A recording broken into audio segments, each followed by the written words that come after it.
Assalamualaikum warahmatullahi wabarakatuh. Teman-teman sekalian, Bapak dosen yang saya hormati, perkenalkan saya Selamat Riyadi dari kelas TI 23C7. Di sini saya akan menyampaikan presentasi dengan paduan materi pertemuan ke-14, yaitu tentang join pada database SQL. Baik, untuk mempersingkat waktu, presentasi langsung saya mulai. Pertama, kita akan mempelajari teori terlebih dahulu. Join dalam database SQL. Apa sih join itu dalam database SQL? Join digunakan untuk mengambil data dari beberapa tabel sekaligus dalam satu perintah select. Dalam standar SQL tahun 1999, terdapat beberapa jenis join yang umum digunakan, yaitu natural joins yang terdiri dari natural joins, using, dan on. Kemudian ada outer joins serta cross joins. Di sini kita akan lebih membahas tentang natural joins. Natural joins adalah kelompok ini digunakan untuk menghubungkan tabel berdasarkan kesamaan nilai pada kolom tertentu. Yang pertama itu adalah natural join clause. Clause ini bekerja secara otomatis dengan mencari kolom yang memiliki nama yang sama di kedua tabel. Dia akan menampilkan baris yang memiliki nilai sama pada kolom-kolom tersebut. Untuk menggunakan natural join ini perlu diingatkan bahwa jika nama kolom sama tapi tipe datanya berbeda, akan muncul pesan kesalahan error. Kemudian yang kedua adalah using clause. Digunakan jika Anda hanya ingin mencocokkan satu kolom spesifik dari beberapa kolom yang memiliki nama yang sama.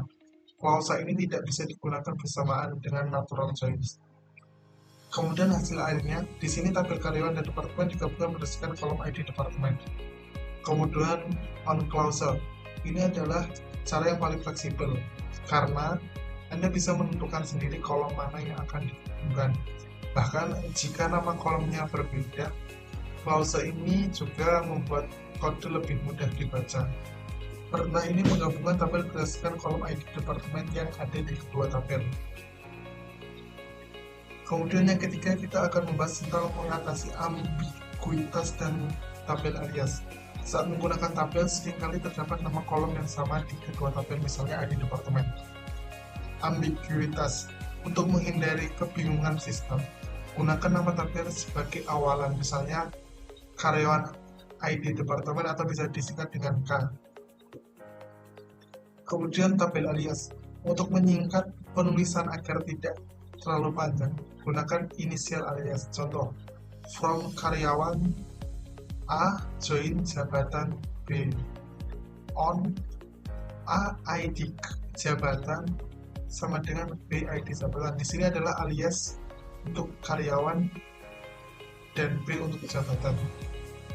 Kemudian kita akan menghubungkan lebih dari dua tabel menggunakan join ya.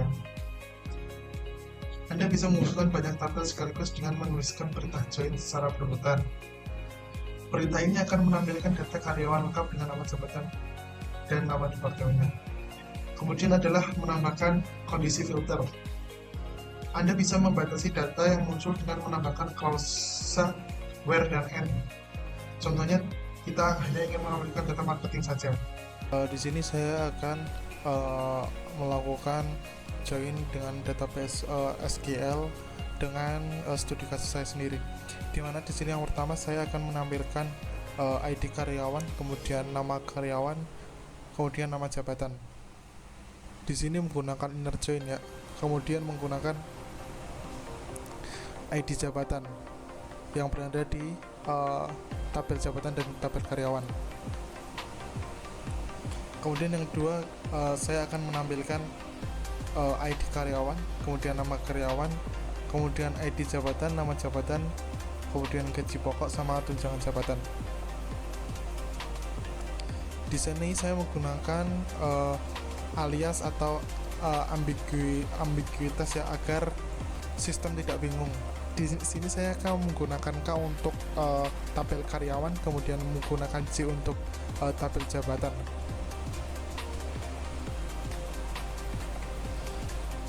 Setelah itu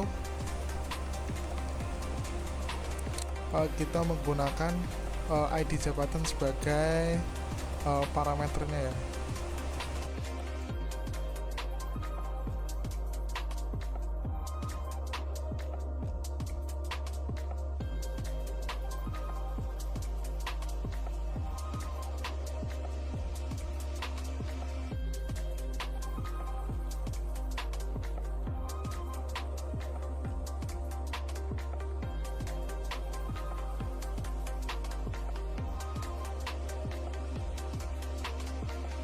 Kemudian yang ketiga,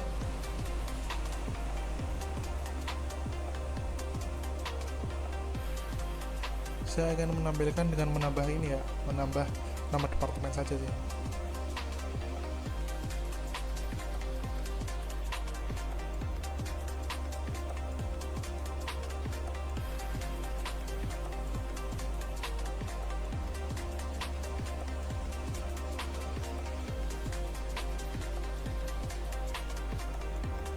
Kemudian di sini saya mau filter menggunakan where.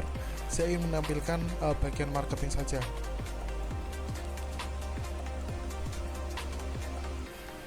Setelah itu saya ingin menampilkan studi kasus yang terakhir, yaitu adalah menampilkan data pada studi kasus yang sesuai dengan faktor penjualan ya. Dimana di sini V itu sebagai header invoice, tabel header invoice, kemudian P sebagai tabel pelanggan, kemudian K untuk tabel karyawan, kemudian T untuk penjualan detail ya, kemudian P untuk produk, kemudian ya tinggal diulang lagi. Kemudian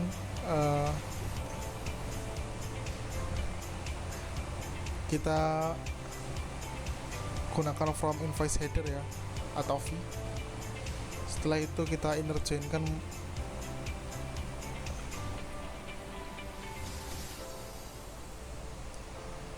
setelah itu pelanggan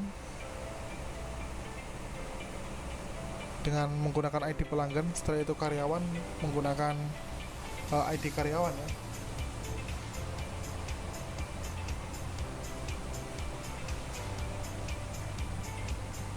Setelah itu produk dengan ID produk ya. Itu ada kesalahan ya, ternyata kurang underscore. Nah itu ya, udah selesai ya, udah sesuai dengan faktor penjualan. Mungkin itu saja yang bisa saya sampaikan. Terima kasih. Wassalamualaikum warahmatullahi wabarakatuh.